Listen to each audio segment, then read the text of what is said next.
आज की कहानी धुंध। आज ठंड बहुत ज़्यादा है। चारों तरफ धुंध पड़ रही है। दूर दूर तक कुछ दिखाई नहीं दे रहा। स्नेहा जी नहाकर निकली तो ठंड के मारे कांपने लगी। उन्होंने रसोई में जाकर अपने लिए 1 कप अच्छी सी अदरक वाली चाय बनाई और बालकनी में आग जलाकर तापते हुए चाय पीने लगी और अनायास ही उनकी पलकें गीली हो गई। उनके सामने अतीत के पन्ने खुलने लगे। आज उन्हें निर्मल की बहुत याद आ रही थी कि कैसे वो दोनों यहाँ एक साथ बैठकर चाय पिया करते थे, हंसी ठिठोली किया करते थे और दोनों अपनी दुनिया में बहुत खुश थे। फिर ऐसा क्या हुआ जो दोनों को अलग होना पड़ा? जानने के लिए जुड़े रहिए कहानी के साथ। ये एक ऐसी कहानी है जो ये दर्शाती है कि कभी कभी दूसरे की गलती की सज़ा हमें भुगतनी पड़ती है। ऐसा ही कुछ हुआ स्नेहा जी के साथ। चलिए कहानी को आगे बढ़ाते हैं। चाय की चुस्कियों के साथ ही स्नेहा जी अतीत में खो गई। स्नेहा जी शांत स्वभाव की सांवली सी लड़की थी और समझदार तो वो थी ही। उनकी बड़ी बहन को लड़के वाले देखने आए। लड़के की माँ नहीं थी, बस पिता थे। वो लोग स्नेहा जी की बड़ी बहन के साथ रिश्ता पक्का करके चले गए, लेकिन स्नेहा जी की बड़ी बहन को वो लड़का पसंद नहीं आया और उसने रिश्ते से इनकार कर दिया। स्नेहा जी के पिता एक स्वाभिमानी आदमी थे। उन्होंने बेटी को समझाया कि मैंने उन्हें ज़बान दी है, ऐसे रिश्ता नहीं तोड़ सकते, लोग क्या कहेंगे वो मैं नहीं जानती पिताजी, लेकिन मुझे उस लड़के से शादी नहीं करनी। मुझे तो पढ़ा लिखा अच्छा कमाने वाला लड़का चाहिए। अगर मैंने ऐसे ही किसी से शादी कर ली तो क्या फ़ायदा मेरे पढ़ने लिखने का? मेरी तो सारी मेहनत ही बर्बाद हो जाएगी, उसने कहा। तब स्नेहा जी के पिता बोले, ठीक है बेटा, जैसी तेरी मर्जी, और वो उठकर अपने कमरे में चले गए। स्नेहा जी उनके पास गई। वो हार्ट के मरीज़ थे। वो बोले, अब मैं किस मुँह से मना करूँगा लड़के वालों को? उनकी आंखों में दर्द साफ झलक रहा था। स्नेहा जी बोली, आप चिंता मत करो पिताजी, सब ठीक हो जाएगा। कुछ ठीक नहीं होगा बेटा। उन्हें रिश्ते के लिए मना करना मेरे लिए मरने जैसा होगा। आपको मना नहीं करना पड़ेगा पिताजी, स्नेहा जी ने कहा। मैं शादी करूंगी उस लड़के से। ये क्या बोल रही है बेटा तू? हाँ पिताजी, आपके सम्मान से बढ़कर मेरे लिए कुछ नहीं। आप दीदी के लिए दूसरा रिश्ता ढूंढ लीजिए। स्नेहा जी यह कहकर चली गई। कुछ दिनों बाद स्नेहा जी की बड़ी बहन के लिए एक अच्छे पढ़े लिखे नौकरी वाले लड़के का रिश्ता मिल गया। दोनों बहनों की साथ विदाई हुई। स्नेहा जी दुल्हन बनकर अपने ससुराल पहुंची तो पति से बोली, आपको मैं पसंद तो हूँ ना? तब उनके पति ने कहा, हाँ क्यों नहीं, तुम में क्या कमी है? और दोनों अपनी ज़िंदगी में आगे बढ़े। स्नेहा जी अपने पति को खुश रखने की पूरी कोशिश करती। वो नहीं चाहती थी कि उनके पति को कभी शिकायत का मौका मिले। उन्होंने सारी गृहस्थी को बड़े ही सलीके से संभाला था।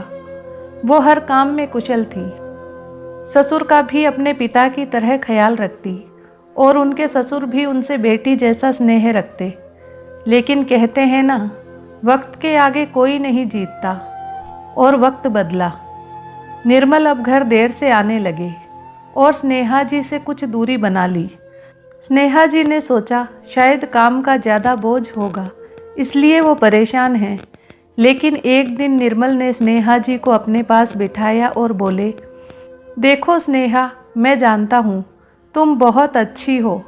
अपने पिता के सम्मान के लिए, अपनी बड़ी बहन की खुशी के लिए अपनी ज़िंदगी से समझौता कर लिया, अपने सपनों का बलिदान दे दिया। लेकिन मैं इतना महान नहीं हूँ और मैं तुमसे कुछ छुपाना नहीं चाहता। मुझे किसी और लड़की से प्यार हो गया है और मैं अपनी आगे की ज़िंदगी उसी के साथ बिताना चाहता हूँ। तुम भी अपनी ज़िंदगी में आगे बढ़ना चाहो तो मुझे कोई एतराज़ नहीं। तुम जो चाहो कर सकती हो। निर्मल ने अपनी बात को विराम दिया। स्नेहा जी की आंखों से आंसू बहे जा रहे थे। वो कुछ ना बोल सकी। बैठी बैठी पथराई आंखों से सब कुछ देखती रही। निर्मल अपनी बात पूरी करके जा चुके थे। दूसरे दिन जब स्नेहा जी के ससुर को ये बात पता चली तो वो गुस्से से पागल हो गए।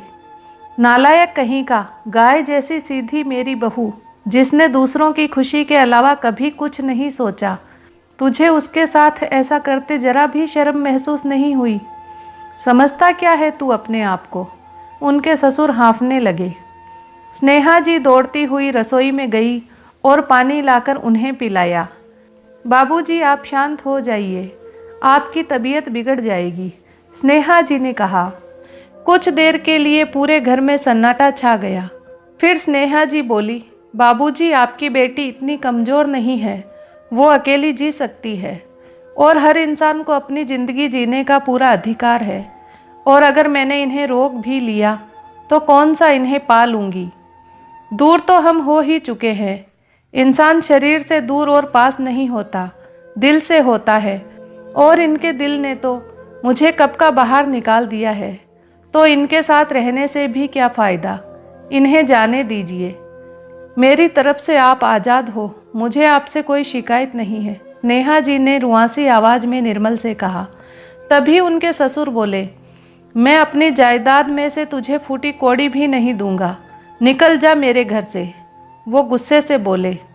तभी स्नेहा जी बोली, नहीं बाबूजी, मुझे कुछ नहीं चाहिए, ये सब इनका है, इन्हें दे दीजिए। मुझे बस आपका आशीर्वाद और आपका साथ चाहिए। उनके ससुर ने सारी संपत्ति के 2 हिस्से कर दिए। एक हिस्सा स्नेहा जी के नाम कर दिया और दूसरा निर्मल के। निर्मल ने अपनी अलग गृहस्थी बसा ली और स्नेहा जी अकेली रह गई और उनकी ज़िंदगी एक कोरा कागज बनकर रह गई, जिसमें ना कोई भूत है, ना भविष्य, ना कोई अपना है, ना पराया। अब वो अपने ससुर के साथ रहती हैं और वो भी कितने दिन के हैं। फिर ये पहाड़ जैसी ज़िंदगी अकेली किसके सहारे बीतेगी? अब स्नेहा जी ने तय किया है कि वो एक अनाथ आश्रम खोलेंगी और अपना पूरा जीवन उनकी सेवा में लगाएंगी। एक फेरी वाले की आवाज़ के साथ वो अपने अतीत से बाहर निकली। आग बुझ चुकी है, बस कुछ अंगारे बाकी रह गए हैं, वो भी राख हो जाएंगे वक्त के साथ। स्नेहा जी ने बुदबुदाते हुए अपने आप से कहा, इन अंगारों की तरह कुछ और समय बचा है जिंदगी का, इसे किसी अच्छे काम में लगाते हैं, फिर तो एक दिन राख हो ही जाना है। जब तक आग है, जलने का आनंद लेते हैं। धूप निकल चुकी है, धुंध छट चुकी है, आसमान साफ है, जिंदगी से कोई गिला शिकवा भी नहीं है। आए थे अकेले, जाना है अकेला। जीवन की राह में कई मुसाफिर मिले और बिछड़ गए, ना पंछी का कोई ठिकाना है। टूटा पत्ता डाल से फिर कहाँ मुसाफिर पाना है। बस अकेले ही चलते जाना है, बस अकेले ही चलते जाना है।